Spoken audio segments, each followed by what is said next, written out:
Hi children, good morning. Welcome back to our session. So what is the chapter?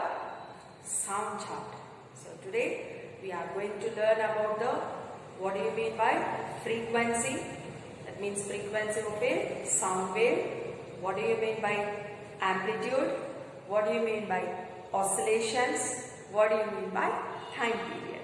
So this is our topic for today. Are you ready? Let me know about first what do you mean by frequency? Frequency is defined as the number of oscillations per unit time. What do you mean by frequency? It is defined as the number of oscillations per unit time. I think you are getting doubt, ma'am. What do you mean by oscillations? Very good. So oscillations means to and fro movement. The best example, pendulum. Or still if you want to understand, you can go for the swing. So swing, what you will do? Just you will drag and you are going to push it. Count. So 1, 2, 3 like this. So that to and fro movement we call it as the oscillations. So it is defined the number of how many oscillations per unit time. That it refers to as frequency. The number of oscillations per second is known as the frequency of the oscillation. The SI unit is Hertz. What is that? Hertz. H-E-R-T-Z is the Hertz. And it is denoted by capital H, small z. It is denoted by the Hertz. It is one of the scientist's name. So his name only, he kept it as the SI unit of the frequency. Understood now? What do you mean by the frequency? Next topic, let me go for. Next is about the amplitude. Amplitude of the sound. So what is that amplitude? Waves. Do you know the wave? So ups and downs will come in the wave. Up. So how much from the ground level to the how much peak it is going on. So if you calculate from this level to the peak level, that itself we are going to tell it as the amplitude. Only the upside one, no down. Maybe the up or the down. We call it as crest or the tau. Crest or the tau. So the distance between the crest or the tau is known as the amplitude. Let me see now. Yes.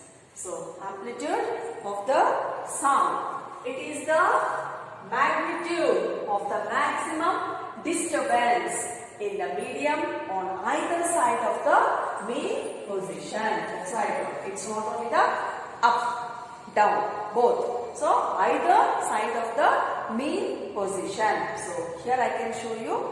So this is the wave. So this one we call it as the crest. So C-R-E-S-T, crest, and this one we call it as the tau. Ups and downs. Either side. Maybe this distance from here to the where the peak it has gone. What is this distance we are having? That itself we call it as the amplitude. Or downwards also we can see. From here to where the peak we can see. So this one we can call it as the amplitude. The loudness, that means the amplitude of the sound can be defined as the loudness of the amount of maximum displacement of vibrating particles of the medium from their mean position when the sound is produced.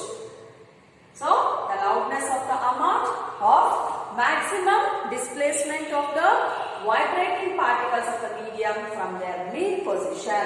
From their mean position when the sound is produced.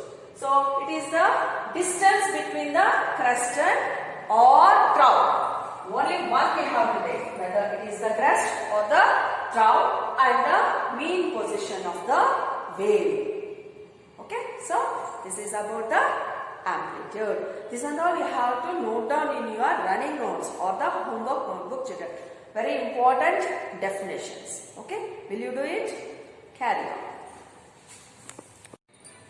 So, loudness is directly proportional to the amplitude of the sound. It's very important, children. Loudness is directly proportional to the amplitude of the sound. How? If the amplitude of the sound wave is large, if the amplitude of the sound wave is large, then the loudness of the sound also will be more. You can see in the graph. So, in this graph, see the peak, that is the amplitude. It's very high. So, the loudness also will be very high. Is it? Yes.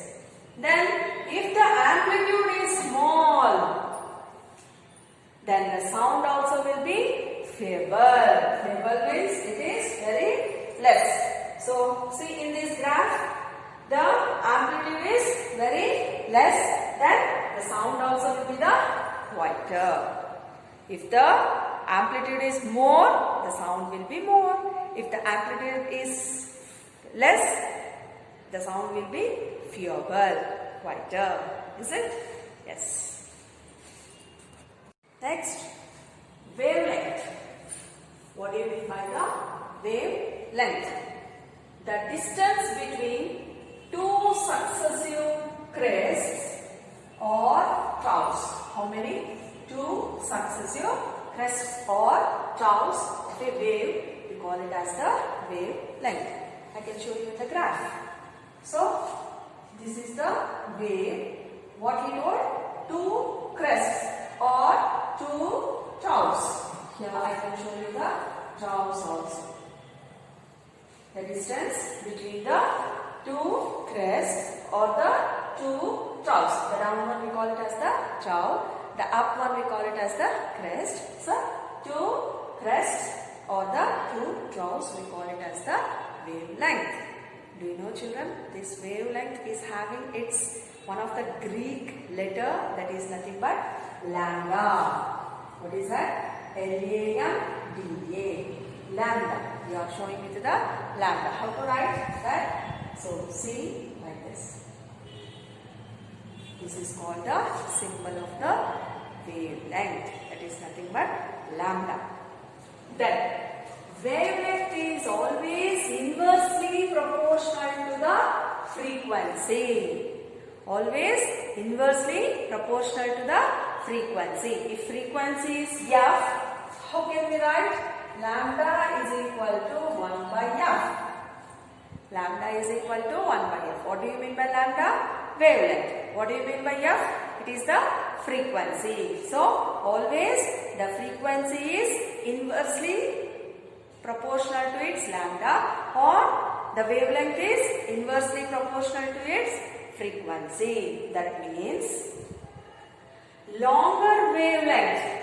If the wavelength is very long, here you can see, if it is still long, then what about the frequency? Lower the frequency. That's why we told that it is inversely proportional. If the wavelength is long, the frequency will be very low. If the wavelength is very short, it's very short means the frequency will be the high. Understood? If the wavelength is short, the frequency will be high. If the wavelength is more, the frequency will be short. That's why it is inversely proportional. Understood, children? Yes. Let me see how to calculate. Wavelength is equal to speed of light. It's nothing but velocity by frequency. So, wavelength is equal to speed of light by frequency. So, I can write in the symbolic form. Wavelength is nothing but lambda is equal to V for velocity by F for frequency. So, the symbolic representation to find the wavelength. What do you mean by lambda? This is wavelength. Then, this is nothing but velocity. Then F is nothing but frequency. Wavelength. So, what is this symbol called? Lambda. LAMT. Okay, so this is about the wavelength. Now let me go for time period. The time taken to complete cycle of the wave to cross a point. That means the time taken to complete one oscillation. Oscillation is nothing but 2-1-4 movement in the density of the medium is called as the time period of the wave. That means, I'll explain here. See children, this is the wave. In this, what is this? This is called amplitude. We know already, we have studied. Then, what is this? The distance between the two crests or the two troughs, we call it as the wavelength.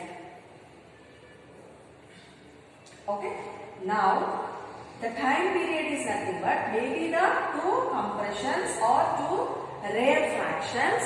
The time taken by two consecutive compressions or rarefactions to a fixed point. That means if we are going to start from here up to here, that means the time we are going to say.